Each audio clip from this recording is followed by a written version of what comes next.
this is probably the first time I actually feel like this is not a sport. This is not sport to me. It's an actual fight.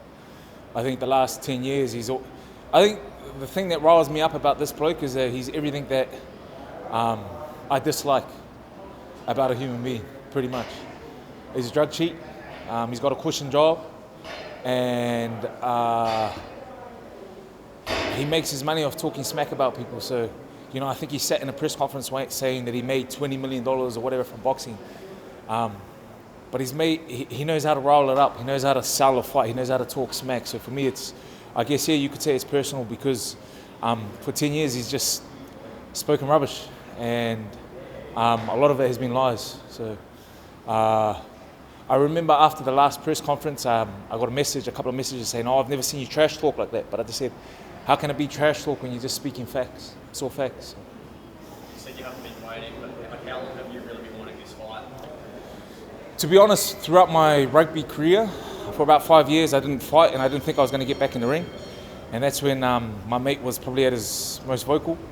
But then once I retired and decided to get back in the ring, I knew that eventually I was going to fight Paul. Like I said, after the Barry Hall fight, we tried to make it happen. He didn't want to make it happen. Then after the Mark Hunt fight, I was going to hang up the gloves. And then we went to him to try and make it happen. We got right down to the final hurdle, and then he reneged the final few hours, I think. So, and he's come out and said that's exactly what happened. So we're here now. And like I said before, it's probably the first fight where I've actually been like, yo, this is an actual fight that I want to have.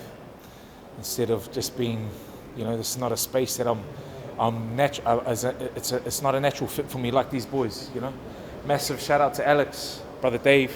These guys are the real fighters, man. These guys have earned their way here, grinded away. So I'm really looking forward to this fight night, but also letting the boys showcase their skills as well. Sonny, you're looking very good, Nick. Thanks, bro. How prepared are you for this fight? I'm as prepared as I can be, bro. It's probably the hardest I've trained. Like I said, 3 years. I said in the press conference, I haven't been doing much besides some arm curls and crunches and eating okay for the last few years. But this has really lit a fire in me, knowing that, man, it's all or nothing. So I'm still waiting for the drug testers to rock up my house. Been no drug testing at all. It's crazy, boys. It's crazy. It's crazy. Like, it's wild. Well, they have a need to turn up to the other mate's house as well. You know what I mean? When any professional sport or any professional fight happens, you do your bloods, you get tested, make sure that you're coherent, you can fight. But also, you sign up to getting drug testing. So my understanding is the drug testing will happen on the fight night. So that's a bit of a joke to me. But at the same time, we're prepared accordingly. And yeah, it's a fight, man. Can't wait. So we touched on it before, we know that Paul Gallen's not the most popular man in Queensland. Do you feel like you're sort of in good company here? Yeah, I don't really care, to be honest. I don't really care. We're not mates. It's going to be a fight. Everyone can have their opinions. But at the end of the day, it's going to be me and Paul in the ring. Just like these boys are going to get in the ring and fight their fights too. So train accordingly, get ready to get in there. And like I said, it's a fight, man. And if this is the last hurrah, I'm going out with a bang. Is it? Inshallah. Is it the last hurrah? Yeah, I think so, bro. I think so. This body's not like these guys anymore on the inside. How quick do you reckon you can win the fight? I'm not sure, man. I've trained for 8 rounds. And I've been in really good company with Taps, Jai, mixing and mingling with these guys. It's a different beast, I've played professional footy for close to 20 years at the highest level.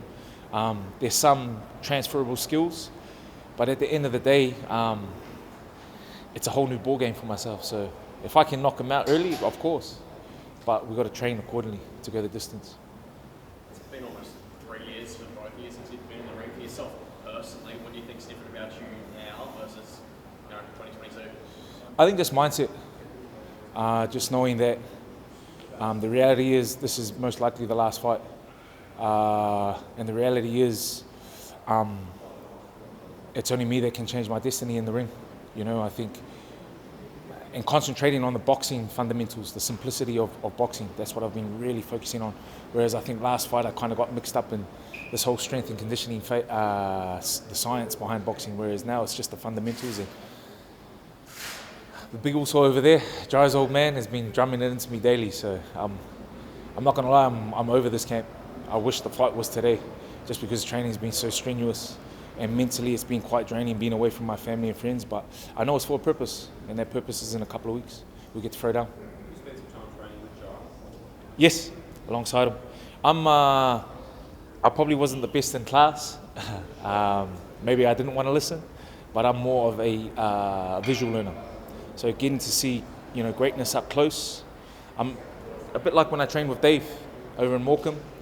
Taught me a lot. About the boxing game, and I think for myself that's how I pick it up, just being surrounded by really good fighters, So, man, I tick all the boxes, and I'm going in there confident, and he would have done the same thing, so it's going to be a great fight. Just excited about it all. Yeah, I'm not saying it's almost what are you doing in the ring with a guy like Jai? You don't deserve to be there, but is it fair to say that you're learning from the best cruiserweight in the world? Yeah, of course, one of the best fighters in the world. You know what I mean? I think the reality check that old Paul needs to understand is I've never said that claim to be the best fighter in the world, but I've always claimed to be able to beat him. And whenever he's got in the ring with someone with a bit of boxing IQ, he's looked out of sorts. You get the guys that just stand there and he'll get his work rate, punching rate off. But when he's been in the ring with guys that actually know how to move, he's come unstuck. So. I think in a couple of weeks we're going to see a bit of that as well. So revisit the start of the press, like, this is sincerely, you just dislike each other as much as anyone in this life. It is fair to give them. This is 10 years in the making and you're going to have it out. Yeah, it is. You poke the bear too much, that bear's going to come for a bite, mate. I live my life in a whole different way to the fight game. But that's why I moved away from my family, because I know it's all or nothing in this fight. And he's a dirty fighter, a very dirty fighter, and I know that I've got to be on my game. So, I wish the fight was tonight, but we have to wait a couple of weeks.